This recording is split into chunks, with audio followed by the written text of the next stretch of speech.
Brian Kenny back here with you. There have been some surprises so far this year. Yankees and Mets look like complete ball clubs. Angels, as we mentioned, look like a contending club. Reds are worse than most anyone figured. But how about like right in the middle? There's a team spending very little money that's doing something very interesting. Let's do a little digging in. I want to start by showing you how little the Cleveland Guardians are spending and how they have no business bothering anybody in the American League this year. The newly named club has a payroll of about $68 million. That is 27th in a 30-team league. But it's even smaller than that seems. Remember how Derek Jeter left the Marlins because he wasn't allowed to spend more money? Left the club, divested of everything. The Marlins spend about $12 million more this year than the Guardians. And he left the club. They're next up at 26th overall. Teams that are decidedly middle class, right? Rockies, Twins, and Tigers. Take a look at where they are. They're not world beaters right now. They all spend double what the Guardians spend. The top five, you want to go up there? Here are the big boys right here at the top of the payroll. Dodgers, Mets, Yankees, Phillies, Padres. All spend 3 times what the Guardians spend. 3 times. The Mets and the Dodgers spend 4 times what the Guardians spend. The Guardians could put together 3 more teams just like the one they have, and they still wouldn't be spending the money that the top 2 are spending. Okay. Got the picture? There we go. And yet, Cleveland is playing near .500 baseball.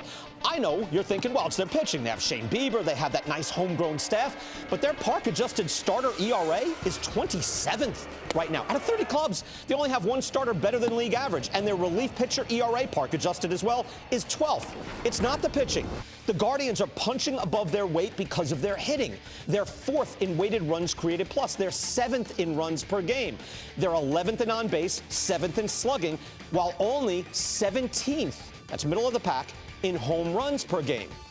As we've been telling you throughout this young season, home runs are down. And when homers aren't dominating, contact becomes more important. And contact hitting is where the Guardians are the #1 team in baseball. They're getting standout seasons from their superstar that they kept, Jose Ramirez, and from Josh Naylor and Owen Miller, who both came over in the Mike Clevenger trade with the Padres, and big production from Andres Jimenez, who came over in the Francisco Lindor trade with the Mets. So everybody's kind of overperforming. Maybe it's unsustainable, but right now, maybe with homers not dominating games, Cleveland is onto something. Take a good look at this. Among the leaders in making contact, according to StatCast, powered by Google Cloud, they have 3 players in the top 9. Steven Kwan is the league leader, major league leader in contact. #1. Jose Ramirez is 6th. Miles Straw is 9th. You add Ahmed Rosario, Miller, Naylor, you have 6 in the top 45. Hey, by the way, no one else is even coming close to doing this in all of Major League Baseball. Now, if the ball starts flying out when it gets warmer, the Guardians, they might lose some of these games. But right now, the game has come back to them, and they have put together a roster that can play that game. Here's what I mean. Only 3 years ago, we were averaging about 1.4 homers a game. Now it's 0.9. That's about half a homer a game. It doesn't seem like much. That's a significant difference. And it's not like it's dead ball. Home runs are going out this year like it's 1986 and 1962. And it will be fascinating if Cleveland is now a team that can show a way to a new kind of winning baseball in a balanced offensive environment.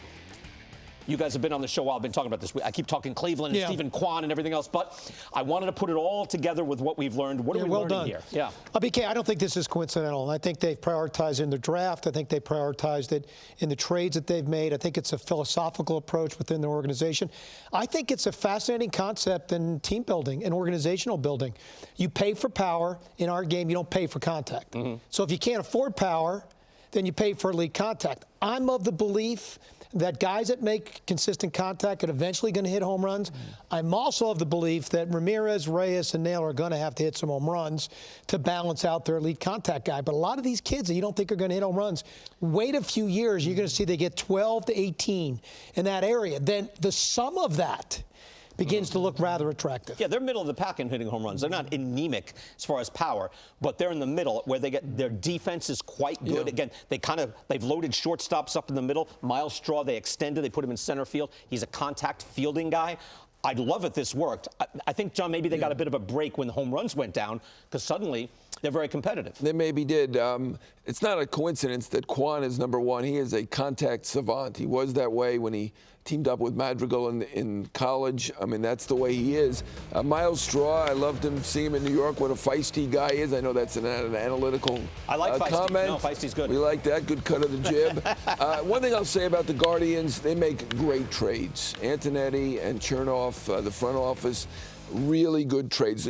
Owen Miller mentioned he was part of that Clevenger deal. That deal, they got Naylor, they got Quantrill, they got 6 guys back in that deal. That was an excellent deal. And of course, the Mets deal, Lindor, that was widely panned. Andres Jimenez now has a 909 OPS, almost 200 points higher than Lindor, and Lindor's playing well. 909, that's pretty good, and he was the second shortstop in that deal that they got. Right. I would point out, too, you were part of the Cleveland organization, and it seems like it is very linear. That's moved. It's always been kind of a smart club from the John Hart days, and you work for John Hart all the way up till now in the way they run things. Yeah, Mark Shapiro was in the middle of that whole thing, too. Yeah, I mean, the Cleveland organization, for me, has been a very, very adaptable organization. Whatever that they've been faced with, they take the criteria that they're dealing with, and they find a way to be competitive within the criteria that the game is facing them with.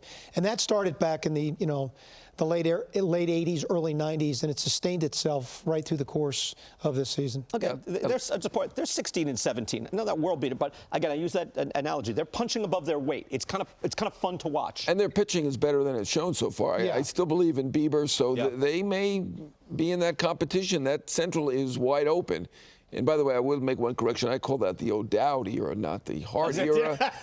Let's give Dan credit. He's the one who started signing up those young players to reasonable contracts. It's a team effort, yeah. I will say this, too, is that it's another example for me when a front office and a field staff work in complete concert as relates to philosophy from up above to implementation down at the field level. Terry Francona, he's been doing it for so long. I think we have a tendency to not really understand the fact that he takes this group of players and he creates this kind of culture where they all play, they all contribute, and at the end of the day, they end up being better at the end of the year than they were at the beginning of the year, each individual player. Again, I don't think that's a coincidence. I think Terry Francona is a savant when it comes to the utilization of the talent that the front office gives them, and yet they work together on that approach. I wondered why would you keep Jose Ramirez? If you're tearing it down. They knew something more than anybody else did. Right, they knew they'd have those little pieces. If home runs continue at this level, because it is a pleasing brand of baseball, it'd be nice to see if Cleveland was maybe could even look at one of those last playoff spots. It'd be interesting. Yeah, I mean, they kept Jose Ramirez, but they've kept him at a $100 million discount over the tenure of the 2 contracts, right? So it's not unwise to do that, right? And really allows them a window to be able to build around him, too, by affording other good. Some of these players are going to start being expensive because they're going to be really good.